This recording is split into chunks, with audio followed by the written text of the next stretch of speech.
Now with us is a father of a Parkland shooting victim, Elena Petty. Ryan Petty is joining us right now. He is not at any of these events. He understands and supports what the kids are trying to do, but doesn't think that this is the way to go about it. Mr. Petty, thank you for taking the time. Thank you for having me. How are you and your family doing these days? Well, we're still having a rough time. We miss our daughter, Elena. She was such a integral part of our family. We love her very much and we miss her. The mornings are very, very difficult for us, getting her ready to go to school and just being with her. We miss her a lot. That's an understatement, and I'm sure I didn't want to put you in a tough position, sir, as a dad. But I did want to get a sense of why you are not at any of these rallies going on around the country. You had said, well, you understood what a lot of these kids are trying to do. There might be smarter ways to go about it. Could you explain that? Sure. Look, I appreciate the passion and the energy that's being displayed today, and I considered participating, but my concern from the beginning has been after every mass shooting, after every school shooting, we inevitably head down the path of an argument over the Second Amendment and gun control, and it's a legislative road to nowhere, in my opinion. And so I stepped back. We talked with legislators here in Florida. We talked with the governor. Governor Scott put a very good proposal in front of the state, in front of the legislators here. It was something that could be passed in a bipartisan fashion, and I'm happy to say, I'm pleased to say, in 3 weeks we got the bill passed in record time, including what some would call new gun control measures, which are the first time in 22 years in the state of Florida any new gun restrictions have been passed. So we did it, but we did it by being inclusive. We did it by finding common ground. We did it by trying to push a bipartisan agenda, and we've had some success. And building on that, we've now got 2 new laws passed in the U.S. Congress, 3 laws in 5 weeks. The Fix NICS Act was signed into law by President Trump yesterday, and the Stop School Violence Act. And so we're very pleased with the progress we've made, and I think it's a testament to trying a different way.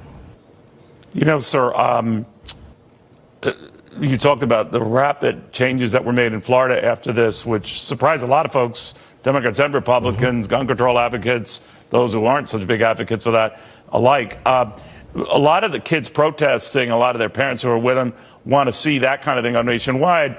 And they have mentioned that raising the age at which you can get some of these assault rifles, like an AR-15 to 21, as was advocated and pushed for and approved in Florida, would be a good thing to have nationwide. And that's what many of them are rallying for around the country. What do you think of that?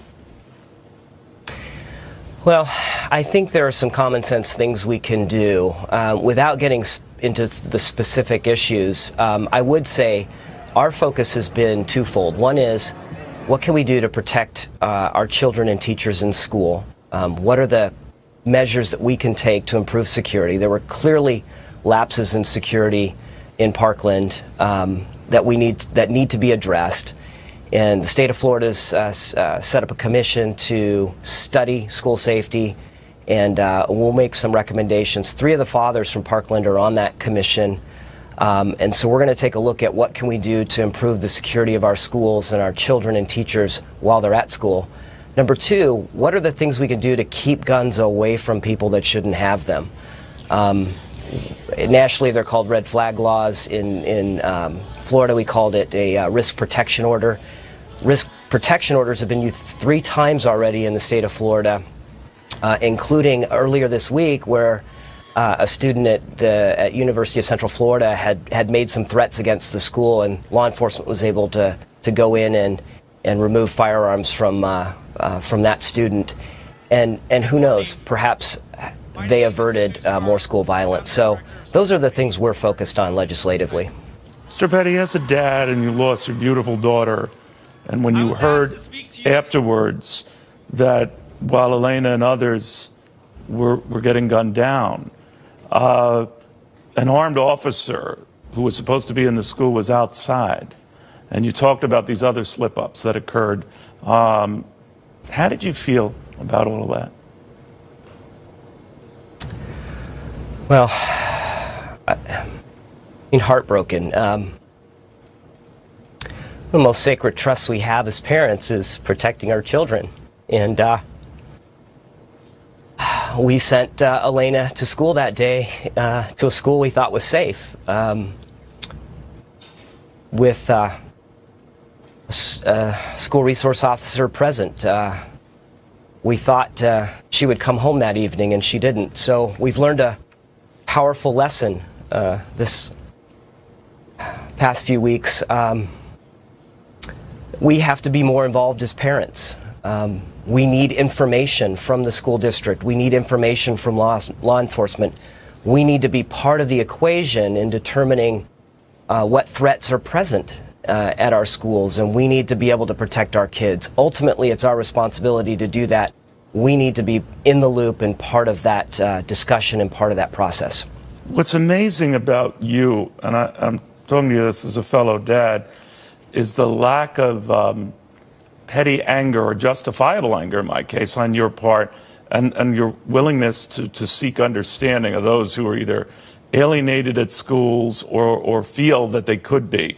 You had written not too long ago that instead of walking out of school, encourage students to walk up to the kid who sits alone at lunch, invite him to sit with your group, walk up to the kid who sits quietly in the corner of the room and sit next to her, smile and say hi, walk up to the kid who causes disturbances in class and ask how he's doing, walk up to your teachers and thank them, walk up to someone who has different views than you and get to know them. There's a lot of anger going on out there, and I've urged a lot of people who have not read what you wrote to do so. But you say, build on a foundation instead of casting stones.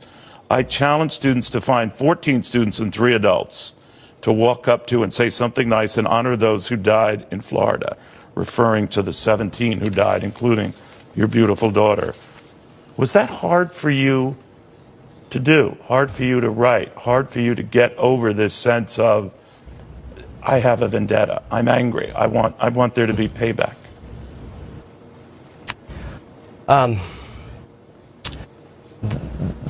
The criminal process will play itself out, and my family is very involved in that, as are the other families. So that I have faith that will work through. What I was trying to say with the Walk Up, by promoting Walk Up and trying to encourage that, is some things I learned in D.C. last week from the Secret Service. There are 6 characteristics of these school shooters.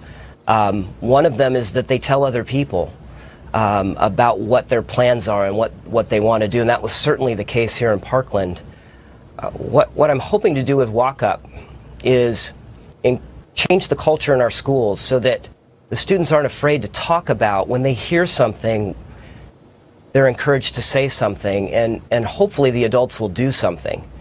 That's my message with Walk Up. I do think we need to improve the culture in our schools. We do need to be more inclusive and kind. And ultimately, changing the culture will actually improve the safety of our schools. And that's why I'm promoting that. I believe that's a longer lasting solution than just simply marching one day and then moving on. Ryan Petty, you're a remarkable dad. You clearly had a remarkable daughter. Yeah. And you're a remarkable man. I cannot imagine your pain, but thank you very much for joining us. Thank you. Thank you. Willem Martzvis.